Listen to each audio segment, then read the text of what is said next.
Hello there, it's Liz from I Cook You Serve, talking to you today about the accountability service that I would like to offer to you.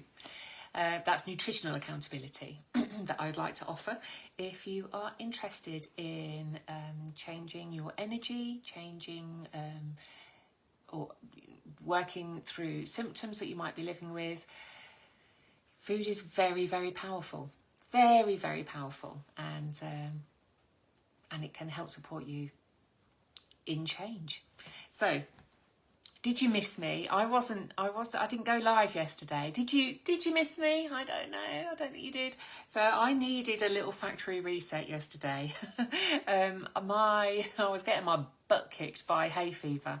And so yesterday I had to just prioritise, do what I needed to do. And so all my extra things kind of just had to go on the back burner whilst I prioritise myself.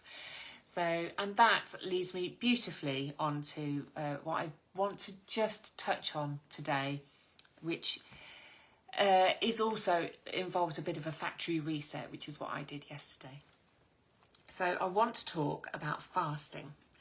Now, I want to open this subject with an acknowledgement that this is a sensitive topic. The nature of the topic is very sensitive. Certainly if you have had an eating disorder or living with an eating disorder or binge eating or anything of that nature. So this might not be for you, and in which case please skip by, come back later, do it for another day. Your health is the absolute priority here. But if you are curious about fasting, then I would say let's approach it with some care and with some respect, because it's not for everybody. So please do step away if you feel uncomfortable about listening to this. Fasting is eating in cycles, really. It's it's the cycle of eating, like an eating window, and then fasting until you eat again the next time. So it's making it more mindful, really, but it has been practiced for years. It's not new. It'll come as no surprise to you that fasting is not a new thing at all by any stretch. It's been practiced for religious, cultural reasons and for health benefits, for health reasons. So it's not new. There's nothing new under the sun, is there? So again, it's not for everybody. There's no one size fits all situation here.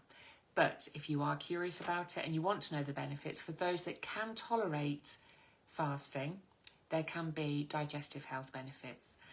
So just purely by giving your digestive system a break, that will help it to just rest and reset. That can then aid metabolism, and that then can aid your overall digestive health. And who doesn't want that? Another big benefit that has been identified from fasting is once you've established into a fasting routine that you can tolerate, then mental clarity. That has been shown as to be a benefit, which people report feeling clearer and more focused once they've adapted to fasting. So basically, because your body isn't busy digesting the food that you've been eating, it has more resources to do other things like support your immunity, like support your brain function, and it's things like that that can support your that mental clarity that, you know, doesn't everybody want that?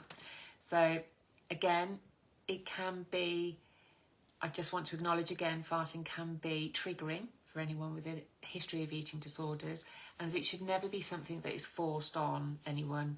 Don't force yourself into it, because your mental health is more important than anything else. It's about finding a healthy relationship with food, and that should never feel restrictive or feel stressful in any way. So do so gently if you're going to start fasting or getting some information around it. Get some professional advice. Speak to your doctor or a nutritionalist. I would at this point like to add that I am not a nutritionalist, I'm a nutritional therapist. So it's really important to have that distinction, but get the information, get some good, solid advice